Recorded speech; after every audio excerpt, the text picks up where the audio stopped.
वाणी चल रही थी 9/11/68 दूसरे पेज के मध्यार्ध।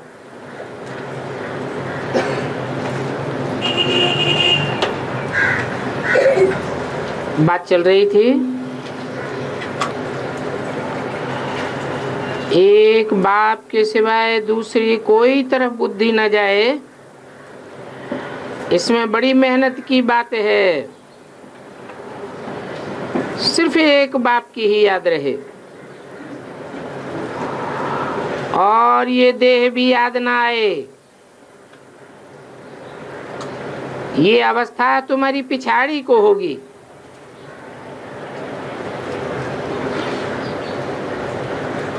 अभी दिन प्रतिदिन जितना याद की यात्रा को बढ़ाते रहेंगे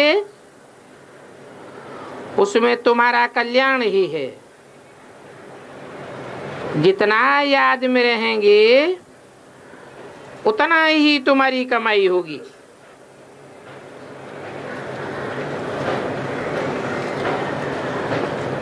अगर ये शरीर छोड़ दिया फिर तो ये कमाई हो ही नहीं सकेगी। जाकर के छोटा बच्चा बनेंगे तो फिर कमाई क्या करेंगे? बलात्मा ये संस्कार ले जावेगी, परंतु टीचर तो चाहिए ना।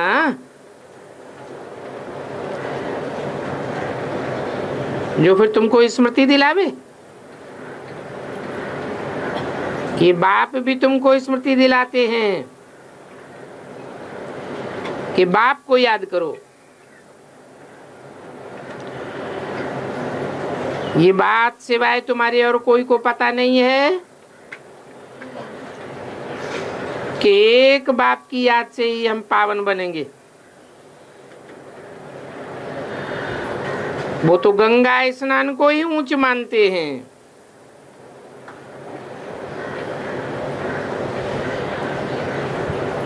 इसलिए गंगा स्नान करते ही रहते हैं। बाबा तो इन सभी बातों का अनुभवी है। इसने तो गुरु भी बहुत किए हुए हैं। वो गुरु लोग स्नान करने जाते हैं पानी का, और यहाँ तुम्हारा स्नान होता है याद की यात्रा से।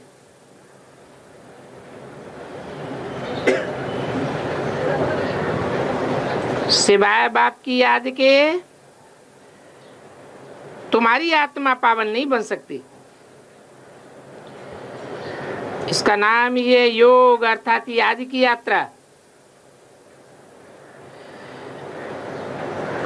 ज्ञान को स्नान नहीं समझना है, ये योग का स्नान है। ज्ञान तो पढ़ाई है,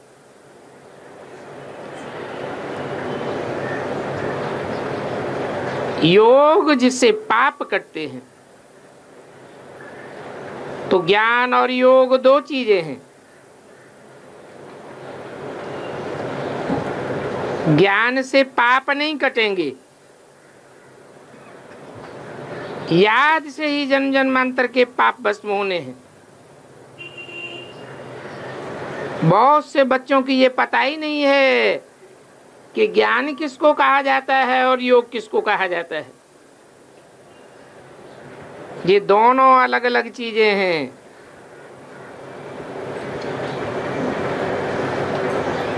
पूछते हैं अमृत बेले अगर हम मुरली सुनेंगे पढ़ेंगे तो क्या बाप की याद नहीं रहेगी? बाप तो कहते हैं इस याद की यात्रा से ही तुम पावन सतो प्रधान बनेंगे। और बाप बहुत अच्छी रीति समझाते हैं। मीठे मीठे बच्चों, इन बातों को अच्छी रीति समझो, भूलो नहीं। क्योंकि इस याद की यात्रा से ही तुम्हारे जन्म जन्मांतर के पाप कटेंगे। बाकी ज्ञान तो पढ़ाई है, कमाई भी है। तो याद और ज्ञान दोनों अलग अलग चीज हैं। इनको कह दो ज्ञान और विज्ञान। ज्ञान माना पढ़ाई, विज्ञान माना योग अर्थात याद।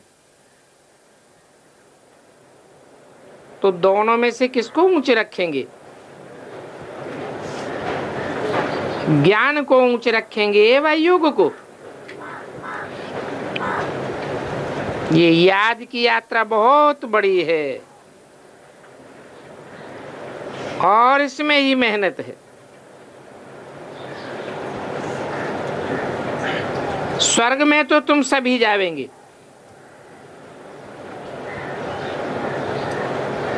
सत्युग त्रेता स्वर्ग, त्रेता स्वयं ही स्वर्ग है। तो वहां स्वर्ग में इस पढ़ाई के अनुसार जाकर के विराजमान होंगे। बाकी मुख्य है योग की बात। प्रदर्शनी अथवा म्यूजियम आदि में भी तुम ज्ञान समझाते हो, योग को तुम थोड़ा ही समझा सकेंगे। सिर्फ इतना कहेंगे अपन को आत्मा समझ बाप को याद करो। बाकी ज्ञान तो बहुत देते हो। तो बाप कहते हैं पहले पहले बात ये समझाओ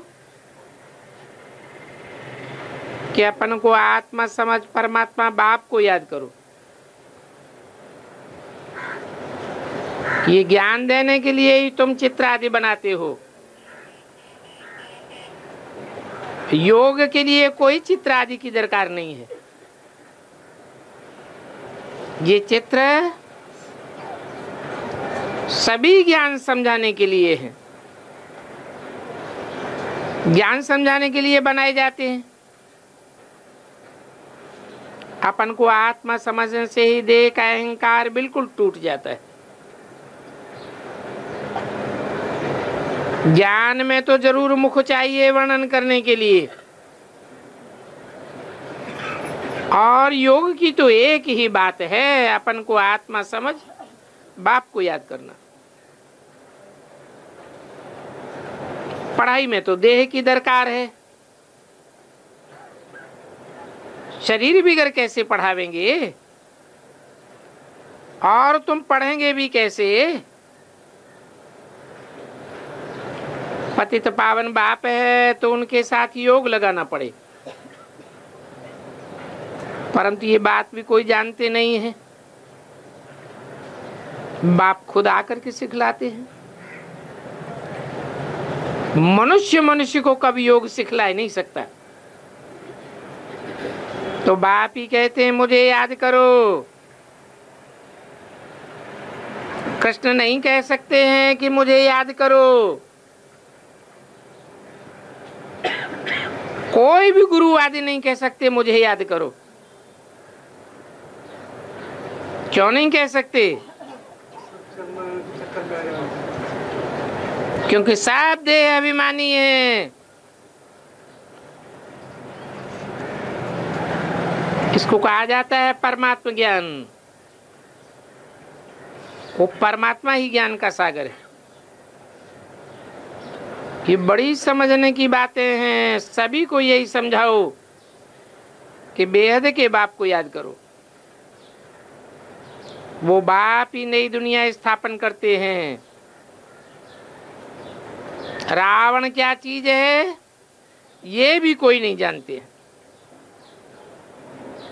बाप तो स्वर्ग की स्थापना करते हैं, ये किसको पता नहीं है। फिर बताओ नरक की स्थापना कौन करते हैं? पुरानी दुनिया बदलती है तो जरूर नई दुनिया बनेगी, ये तो समझते हैं।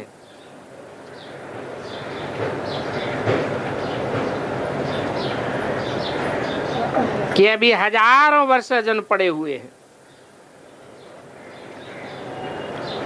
और जब हजारों वर्ष पड़े हुए हैं तो सतयुग में जाने की तात ही क्यों करें? वो तो ये समझते ही नहीं कि नई दुनिया स्थापन होनी है। तो हम भगवान को याद करें,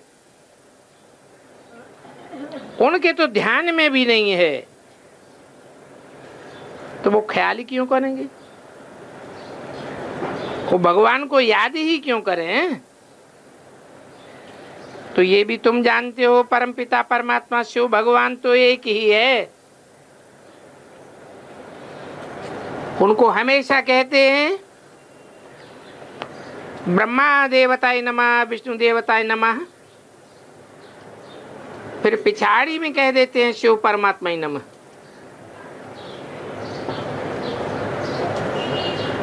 नौ 1168 की वाणी का 3रा पेज।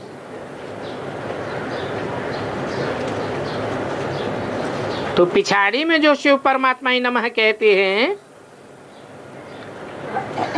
उसमें ऊंचते ऊंच कौन हुआ? वो ऊंचते ऊंच क्या है ये भी नहीं समझते।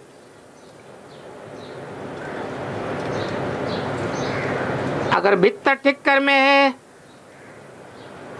तो फिर नमन काहे का? नमन तो ऊंच बुद्धि वाले को किया जाता है। कुछ भी समझते नहीं है, ऐसे ही अर्थ रहे तो बोलते रहते हैं। यहां तो तुमको आवाज से परे जाना है, अर्थात निर्वाण धाम शांति धाम जाना है। शांति धाम सुखधाम कहा जाता है, वो सुखधाम है, स्वर्ग धाम। नरक को धाम नहीं कहेंगे। दुखधाम कह सकते हैं। तो ये अक्षर बड़े ही समझने के सहज हैं। क्राइस्ट से 3000 वर्ष पहले पैराडाइज था, अर्थात देवी देवताओं का राज्य था, और अभी 2000 वर्ष क्रिश्चियन को हुआ। तो पूरे 5000 वर्ष हो जाते हैं। देवता धर्म होना चाहिए ना। अभी मनुष्यों की बुद्धि कुछ भी काम नहीं करती है। जब कहते हैं 3000 वर्ष पहले पैराडाइज था, बाकी हुए 2000 वर्ष, तो क्लियर बात है ना। परंतु ड्रामा के राज को न समझने के कारण कितनी प्लानिंग आदि करती रहती है। ये बातें बड़ी अवस्था वाली बूढ़ी माताएं तो समझ नहीं सकती है। बाप समझाते हैं, अभी तुम सभी की वानप्रस्थ अवस्था है, सभी को वाणी से परे जाना है। वो गुरु लोग भल कहते हैं निर्वाण धाम गया, परंतु जाता तो कोई नहीं है। पुनर्जन्म फिर भी इसी दुनिया में लेते रहते हैं, वापस तो कोई नहीं जा सकता। वानप्रस्थ में जाने के लिए गुरु का संग करते हैं। ऐसे बहुत वानप्रस्थी आश्रम है, माताएं भी बहुत हैं, तो वहां तुम जाकर के सर्विस कर सकते हो। पूछो वानप्रस्थ का अर्थ क्या है? बाप बैठ समझाते हैं, अभी तुम सब वानप्रस्थी हो, सारी दुनिया वानप्रस्थी है। जो भी मनुष्य मात्र को देखते हो, इन आंखों से देखते हो, वो सभी वानप्रस्थी हैं। सर्व का सदगति दाता एक सदगुरु आया हुआ है और सभी को जाना ही है। बाकी जो अच्छी रीति पुरुषार्थ करते हैं वो अपना ऊंच पद पाए लेते हैं। इसको कहा जाता है कयामत का समय। कयामत के अर्थ को भी वो लोग नहीं समझते हैं। तुम बच्चों में भी नंबरवार हैं जो समझते हैं। ये बड़ी ऊंच मंजिल है। तो सभी को समझाना है कि अभी सभी को घर जरूर जाना है। सभी आत्माओं को वाणी से परे जाना है। फिर से पाठ रिपीट करेंगे। परंतु बाप को याद करते करते जावेंगे तो जरूर ऊंचे पद पावेंगे। दैवी गुण भी धारण करने हैं। कोई भी गंदा काम, चोरी चकारी आदि नहीं करनी चाहिए। तुम पुण्यात्मा बने ही हो योग से। ज्ञान से कोई पुण्यात्मा नहीं बनते हैं। आत्मा तो पवित्र चाहिए ना। शांति धाम में पवित्र आत्माएं ही जा सकती हैं। वहां तो सभी पवित्र आत्माएं रहती हैं। अभी भी सभी आत्माएं आती रहती हैं। अभी बाप कहते हैं कि 8 वर्ष के अंदर बाकी जो भी रहेंगे वो सब यहाँ आते रहेंगे।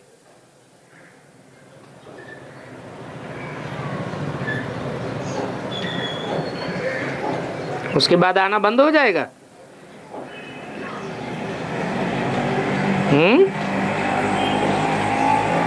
68 की वाणी है। 8 वर्ष की म्याद बताई कि जो भी आत्माएं रही हुई हैं वो 8 वर्ष के अंदर आती रहेंगी।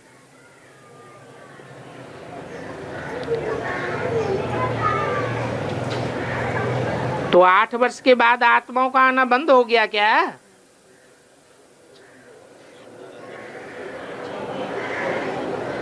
माना 76 में दुनिया की आबादी कितनी थी? हैं? जरूर कहेंगे 500 करोड़ थी। बाद में 200-250 करोड़ जो आते हैं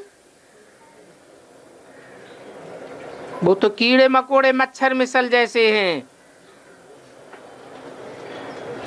मनुष्य तो उनको कहा जाता है जो मन का उपयोग करे।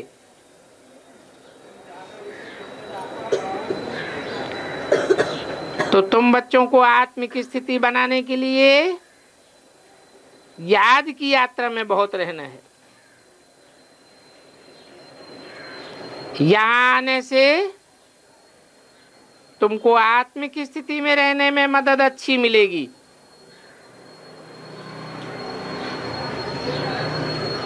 तुम पक्की आत्मा बन जाएंगे। एक दो को संग का रंग का बल मिलता है ना, तो तुम थोड़े बच्चों की ही ताकत काम करती है।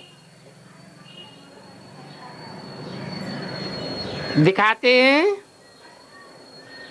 गोवर्धन पर्वत को अंगुली पर उठाया।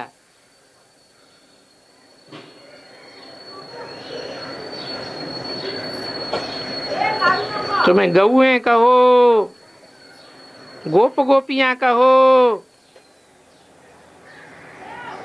सतयुगी देवताओं को गोप गोपियां नहीं कहेंगे।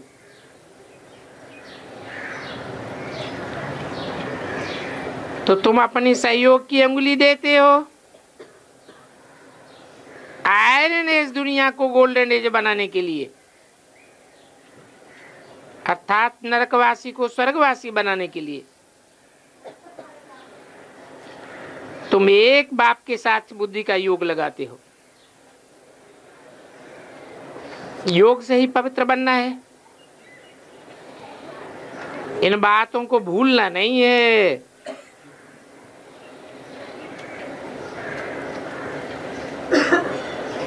और ये न भूलने की ताकत तुमको यहां मिलती है।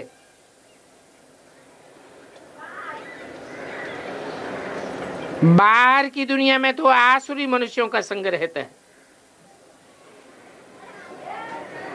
संग का रंग लगता है, वहां याद में रहना बड़ा मुश्किल है। बाहर की दुनिया में तुम इतना अडोल नहीं रह सकेंगे जितना यहां रह सकते हो।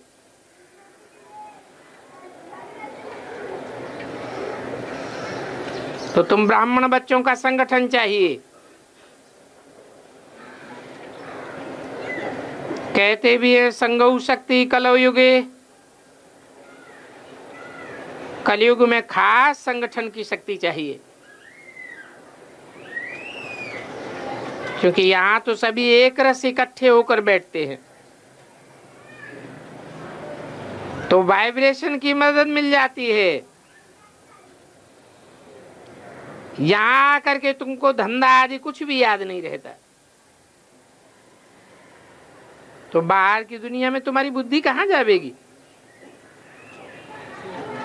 बाहर में तो धंधा आदि घर बार जरूर खींचेगा, यहाँ तो कोई धंधा नहीं। तो यहाँ वायुमंडल बहुत अच्छा शुद्ध रहता है। ड्रामा अनुसार कितना दूर पहाड़ी पर तुम आकर के बैठे हो और तुम्हारे सामने तुम्हारा यादगार भी खड़ा हुआ है।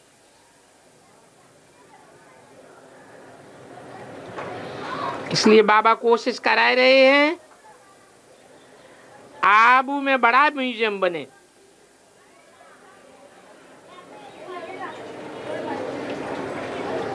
यहाँ तुम्हारा यादगार भी एक्यूरेट खड़ा है। जहाँ ऊपर में स्वर्ग दिखाया गया है,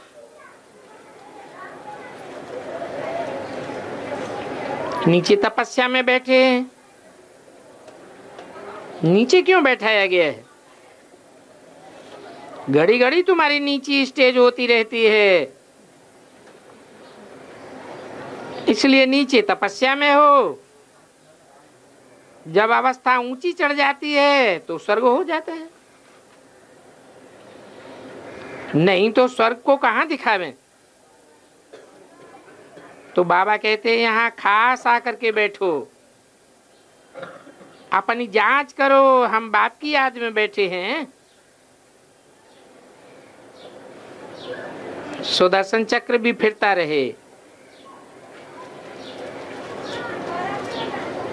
समझो अभी 84 का चक्र पूरा हुआ, अभी हमें वापस अपने घर जाना है। बीज को देखने से जरूर सारा झाड़ सामने आ जाएगा। वो बीज तो जड़ होते हैं, ये तो मनुष्य सृष्टि का चैतन्य बीज है। बाप की पहचान हुई तो सारा ज्ञान बुद्धि में आ जाएगा। तो ये सारा मनुष्य सृष्टि रूपी झाड़ है, ये वैरायटी झाड़ है। कितनी वैरायटी है मनुष्यों की। अच्छा, मीठे मीठे सिकिल दे रूहानी बच्चों को रूहानी बाप दादा का याद प्यार गुड मॉर्निंग। रूहानी बच्चों को रूहानी बाप का नमस्ते।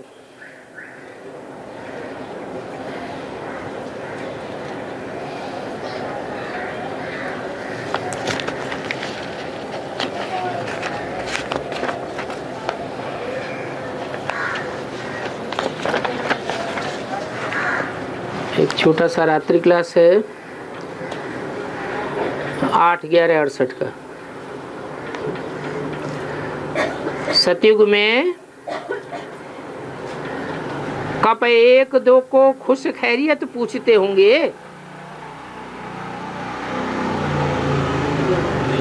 क्यों? वहां तो सब खुश ही रहते हैं। अच्छा, तो तुम बच्चों को यहाँ एक दूसरे की खुश खैरियत पूछनी चाहिए। एक दूसरे से मालूम करना चाहिए कि तुम खुश हो। मालूम करना चाहिए या नहीं? क्यों है? क्या बाप मिला है? अरे बाप मिला तो सब कुछ मिला। तो फिर पूछते तो नहीं है कोई? है? है? जिनको मिला नहीं वो पूछते हैं। माने कभी मिल जाता है, कभी नहीं मिलता है। क्योंकि बाप के पास रहना, बाप के साथ रहना, ये तो बहुत ऊंची बात है। देवताएं तो फिर भी देवताओं के साथ रहते हैं। देवताएं कोई इतने ऊंचे नहीं होते हैं जितना ऊंचे ऊंचे बाप। तुम जानते हो, हम तो जन्म जन्मांतर सदा सुखी रहेंगे। भविष्य 21 जन्मों के लिए हम सदा सुखी हो जाएंगे। क्योंकि बाप से अभी हम सदा सुख का वर्षा ले रहे हैं। तो जिनको बेहद का पाप मिला है, उससे जास्ती खुशी और क्या होगी। परंतु क्या है? माया भी मिलती रहती है, बाप भी मिलता रहता है। तो माया के कारण इतनी खुशी नहीं रहती है।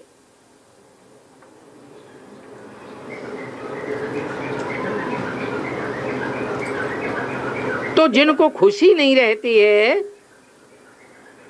उनके लिए कहेंगे उन जैसा दुखी कोई नहीं। ऐसी ऐसी फीलिंग आ जाती है। नहीं तो बाप के पास तो सभी सुखी होनी चाहिए। रंज आदि की कोई बात ही नहीं होनी चाहिए।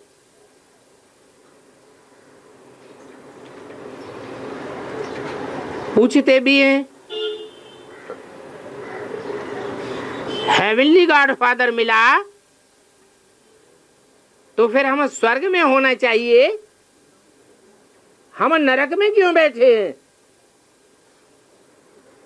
हैं?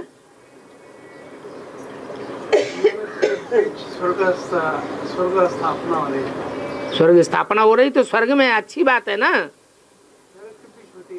हैं? नरक के बीच में बैठे हैं। नरक के बीच में स्वर्ग की स्थापना होती है। तो संग का रंग किसका लगेगा? बाप का संग रंग बहुत लगता है, औरों का संग रंग नहीं लगता इतना। तो माया ऐसी आती है जो अति सुखी को भी अति दुखी बनाई देती है। इसका कारण क्या है? कुछ कारण भी तो होगा, है? कारण है निश्चय में कमी।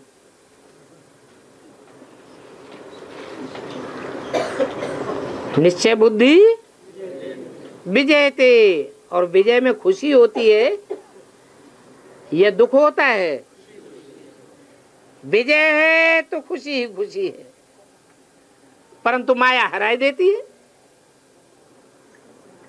जो संशय बुद्धि होते हैं तो क्या समझे है? संशय बुद्धि होते हैं तो समझो उन जैसा दुखी कोई भी नहीं।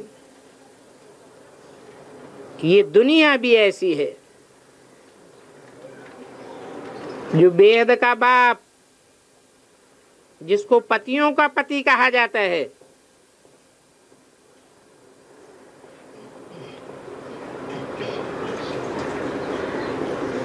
प्रजापिता कहा जाता है, फिर शास्त्रों में प्रजापति भी कहा जाता है। बाप कहते हैं विश्वपति, उनको ही नहीं जानते हैं। नहीं जानते हैं तो निश्चय बुद्धि कहें या निश्चय बुद्धि? संशय बुद्धि हो जाते हैं। नहीं तो निश्चय बुद्धि को बाकी क्या चाहिए? हम भगवान के बच्चे हैं?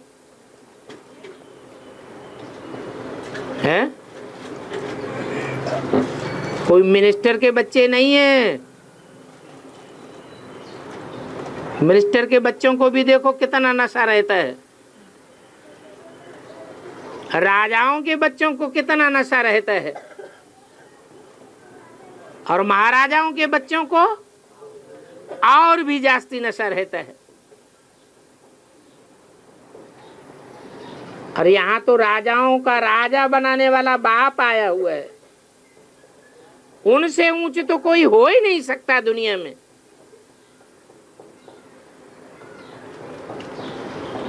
बुद्धि से काम लिया जाता है ना। स्टूडेंट पढ़ते हैं, जानते हैं हम 21 जन्म सदा सुखी रहेंगे, तो वो खुशी कम है क्या? पूरा निश्चय न होने के कारण दुख फील होता है।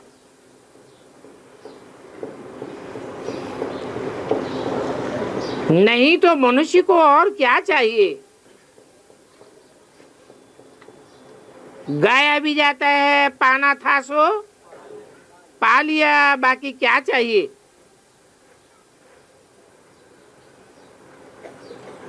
साहूकारों को सुख जास्ती होता है। यहाँ तो ये दुनिया है ही दुखों की। बाप कहते हैं साहूकारों को इतना सुख नहीं होता है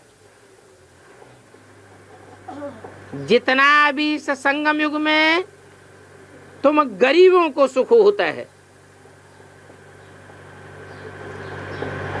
नहीं समझते हैं तो आगे चल करके समझ जावेंगे।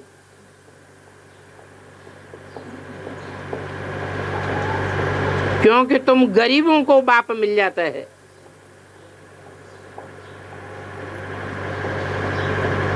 परंतु माया तुम्हारे संशय को उड़ाए देती है। नहीं तो तुमको अथाह सुख मिल जाना चाहिए।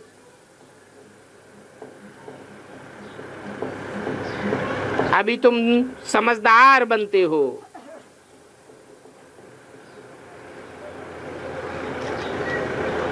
यहाँ क्वीन का वजीर है तो वो समझदार होगा ना, तब तो क्वीन को भी राय देते हैं। वहां नई दुनिया में तो राजाओं में इतनी ताकत होती है जो वजीर आदि की कोई दरकार नहीं रहती।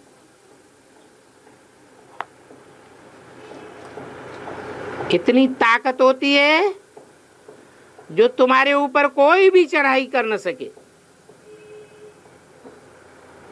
ये ताकत कहाँ से मिलती है?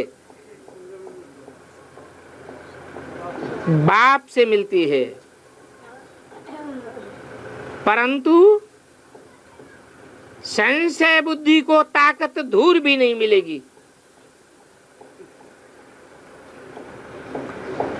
ऐसे संशय बुद्धि सदैव रोगी धोगी बीमार भटकते उटकते रहेंगे।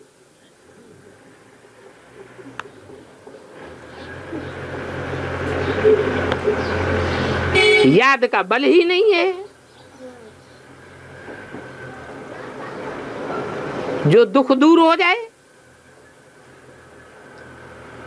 कई तो ऐसे हैं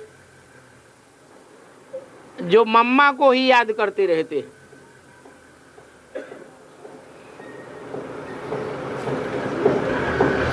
उन्हें निश्चय बुद्धि कहें या अनिश्चय बुद्धि।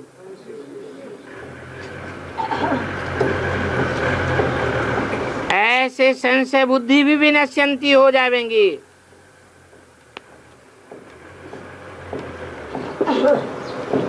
यानी सुख का विनाश हो जाता है। इन सभी बातों को कोई विरला ही समझ सकते हैं।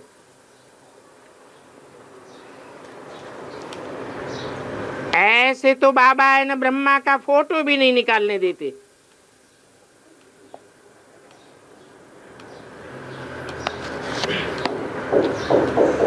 ये बाप दादा है, ये तो समझ की बात है ना। बाप खुद कहते हैं माँ बेकम याद करो।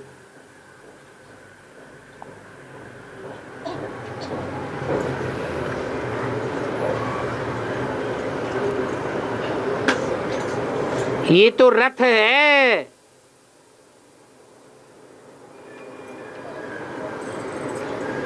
इस रथवान को भी एक बाप को याद करना है। मां में एकम याद करना है। तो इनका फोटो आदि निकालना भी बेकायदे है। क्यों है? अरे मम्मा का चलो छोड़ दो, नहीं याद करेंगे, नहीं फोटो निकालेंगे। ब्रह्मा का फोटो निकालना क्यों बेकायदे है? हैं? पुरुषार्थी है। फिर नान पुरुषार्थी कौन है? शिव को याद कर रहे हो। हैं? वो भी शिव को याद कर रहे हैं। शिव को याद कर रहे? शिव बाबा को याद कर रहे? ब्रह्मा बाबा भी शिव बाबा को याद कर रहे? बाबा को बाबा किसे कहा जाता है? फिर कौन सा साकार और निराकार है जिसको ब्रह्मा बाबा याद कर रहे?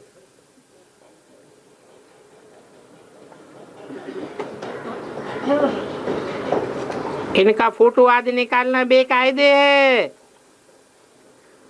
परंतु बच्चे अभी ज्ञान में कच्चे हैं। तो याद में भी कच्चे हैं।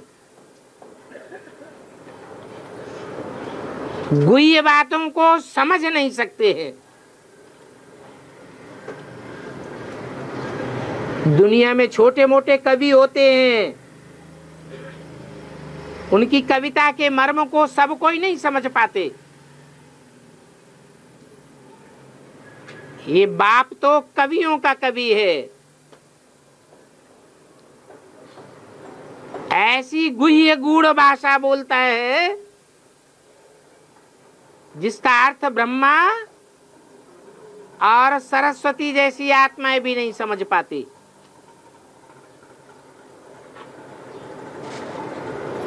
बाप खुद आकर के ज्ञान की गुह्यता बताते हैं।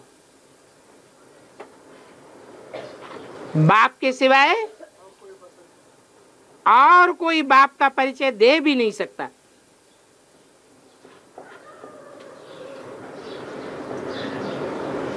तो जो कच्चे बच्चे हैं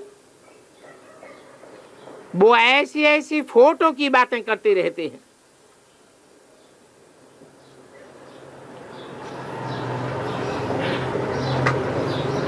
हाँ,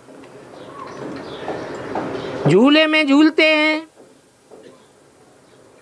बाप दादा के साथ झूलते हैं, भगवान वाच इनसे झूलेंगे,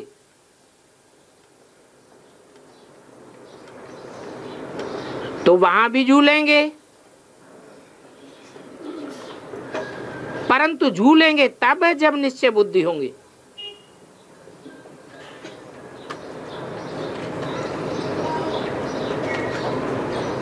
दास दासियां थोड़े ही झूलेंगी।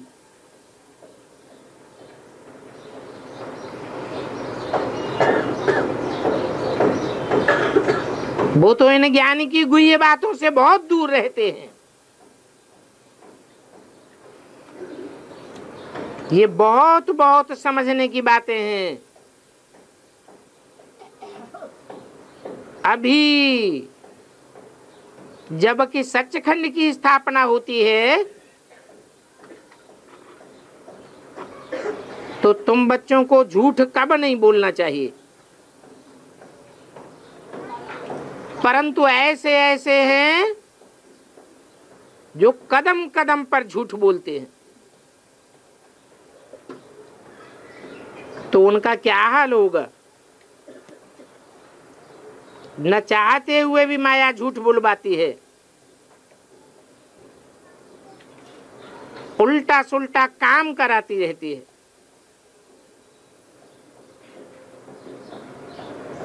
तो उनको बेबी बुद्धि कहेंगे।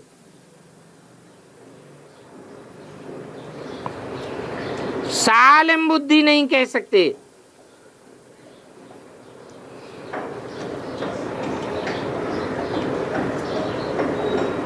ब्रह्मा भोजन की भी बहुत महिमा है।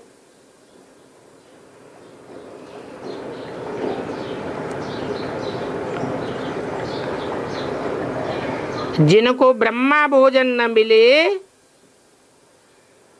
तो वो देवता पद पा ही नहीं सकते।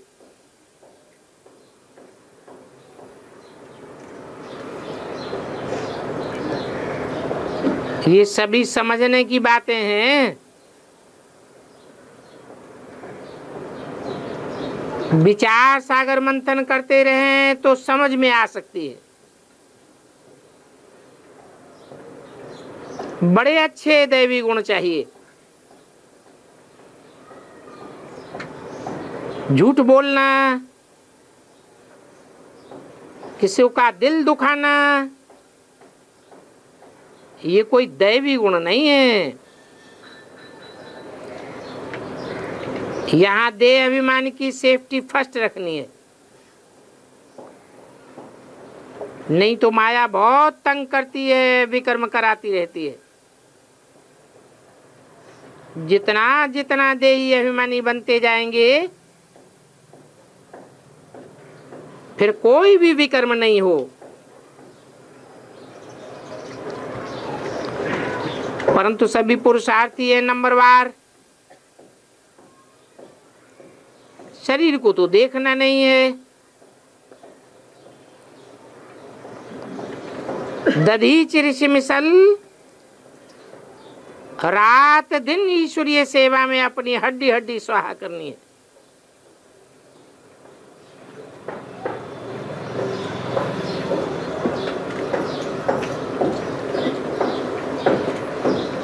सेवा कराने के लिए कोई के पांव नहीं पड़ना है।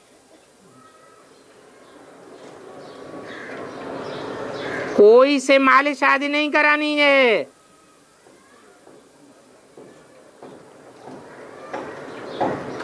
भक्ति आदि कुछ भी करेंगे तो कोई फल मिलने वाला नहीं है।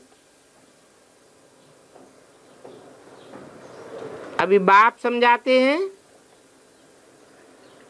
भक्ति में तो कुछ भी नहीं मिलता। नहीं मिलता है तब तो बाप को पुकारते हैं।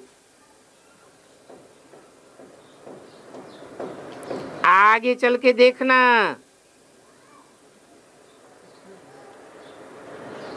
कि तुम्हारे आगे कितने आकर के झुकते हैं।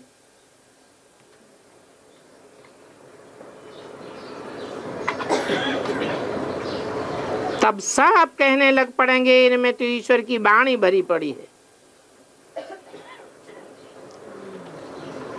अच्छा, मीठी मीठी रूहानी बच्चों को रूहानी बाप दादा का याद प्यार गुड नाइट। रूहानी बच्चों को रूहानी बाप का नमस्ते। ओम शांति।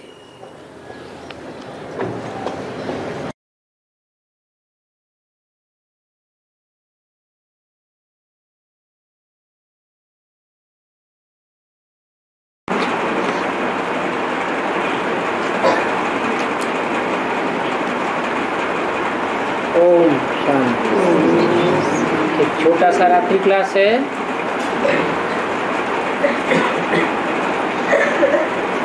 12 नवंबर 1968।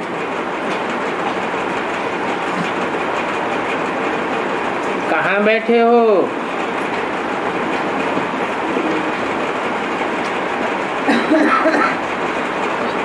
तुम बच्चों की लात और तात यही है कि हमको नई दुनिया में जाना है। और ये भी बच्चे जानते हैं कि हम 5000 वर्ष पहले व कल पहले मिसल फिर से श्रीमत पर अपना दैवी धारणा और दैवी धारणा वाला घराना स्थापन कर रहे हैं। हमारी ये मिशन है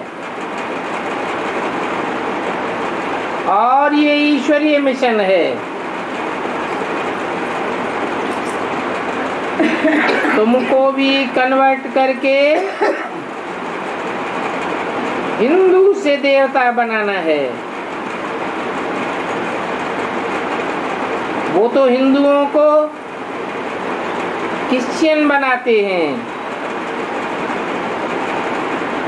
बौद्धियों को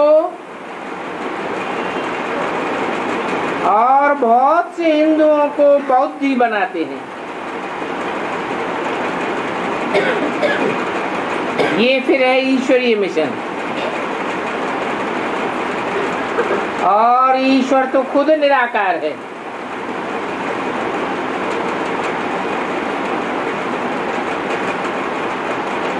उनकी मिशन है साकारी और तुम्हारी मिशन है कि तुम आत्मा हो, निराकारी मिशन है। तो तुम बच्चों को पहले पहले निराकार बनाते हैं। कहते हैं अपन को आत्मा समझो, देह नहीं समझो।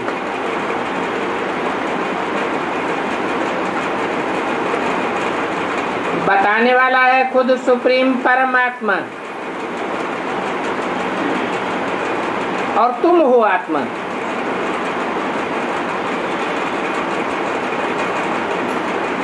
तुम इस रंगमंच पर पार्ट बजाने आते हो।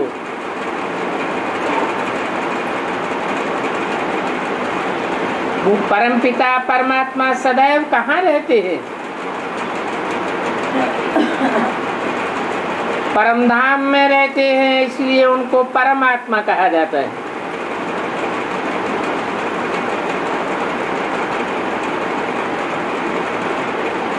पहले पहले तुम जानते हो कि हम घर जाएंगे और ये घर जाने की मिशन सिवाय इस समय के कभी होती नहीं है। तुम बच्चे समझते हो कि स्वर्ग में तो पहले थोड़े ही होते हैं, बाकी सभी आत्माएं चली जाएंगी शांति धाम।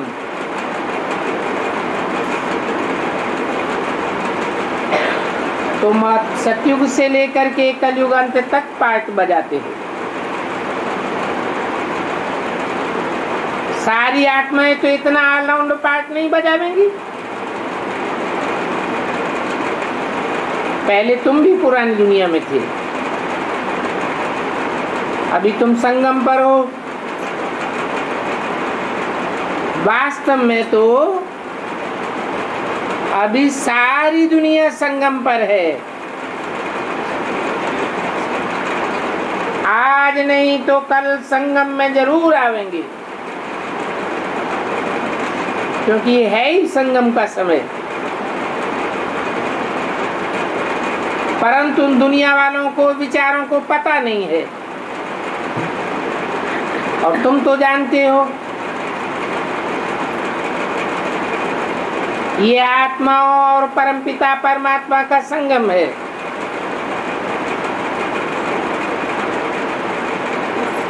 बाप हमारे बीच में आते हैं।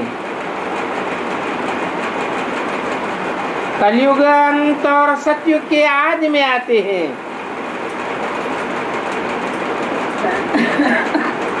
तो अभी तुम समझते हो कि पुरानी दुनिया का विनाश और नई दुनिया की स्थापना होनी है। तो ये संगम है तो सभी के लिए, परंतु तुम जानते हो, सभी नहीं जानते हैं, क्योंकि वो सभी हैं आसुरी मत पर और तुम हो ईश्वरीय मत पर। तुम जानते हो नई दुनिया बदल रही है, पहले पुरानी दुनिया थी, और बाप ही संगम युग पर चेंज करने के लिए आते हैं।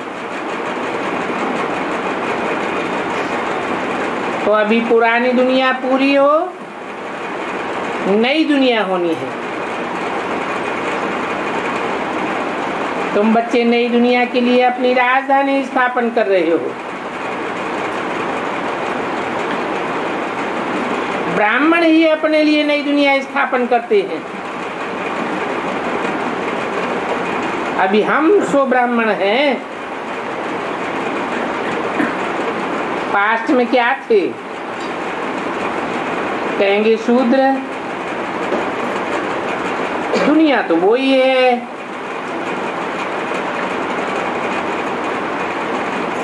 अभी तुम संगम युग पर हो, तो जानते हो कि नई दुनिया स्थापन हो रही है।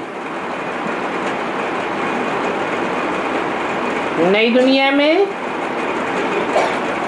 2 युग होते हैं देवी देवताओं के, एक सतयुग और दूसरा त्रेता।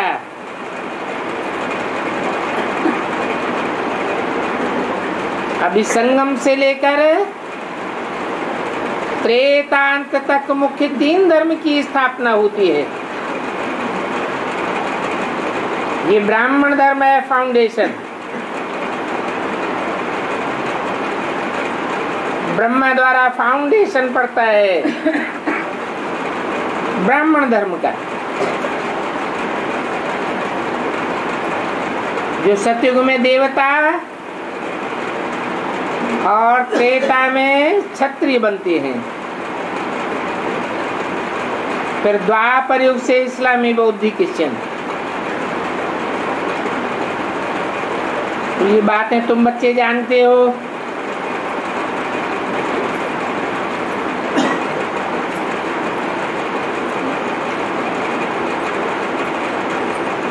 अभी तुम जानते हो कि हमारा बाप आया हुआ है।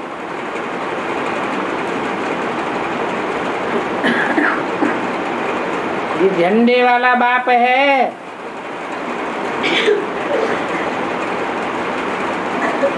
तुम भी सभी को झंडा दिखाते हो।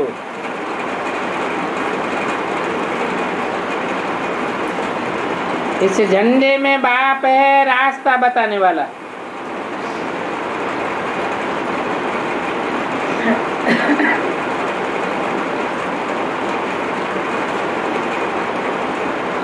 लिखा हुआ है सत्यमेव जयते। तो बाप सत्य बाप है, सत्य बाप आकर सच्ची बातें बता करके सच्चखंड स्थापन करते हैं।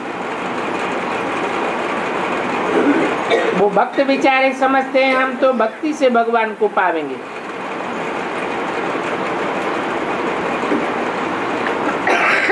परंतु बेचारे भक्ति करते करते और ही नीचे गिरते जाते हैं। समझते हैं भगवान हमको कब मिलेगा, जब मिलेगा तो मुक्ति देंगे। परंतु ये नहीं जानते हैं कि भक्ति में दुख है, ज्ञान में सुख है। ज्ञान एक बाप से आता है,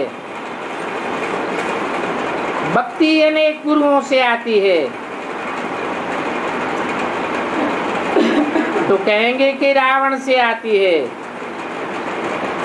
इसलिए रावण को 10 सिर दिखाते हैं, 10 मतों वाला।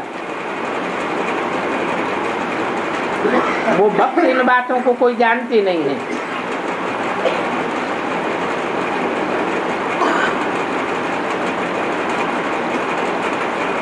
वो सब भूल गए हैं।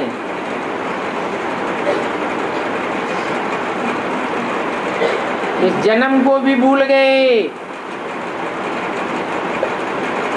तो आगे पीछे के जन्म को भी भूल गए। तुमको तो आज मध्यंत 7 का पता पड़ गया। तुम जानते हो हम ऑलराउंड पार्टनरी हैं। अच्छा, ओम शांति।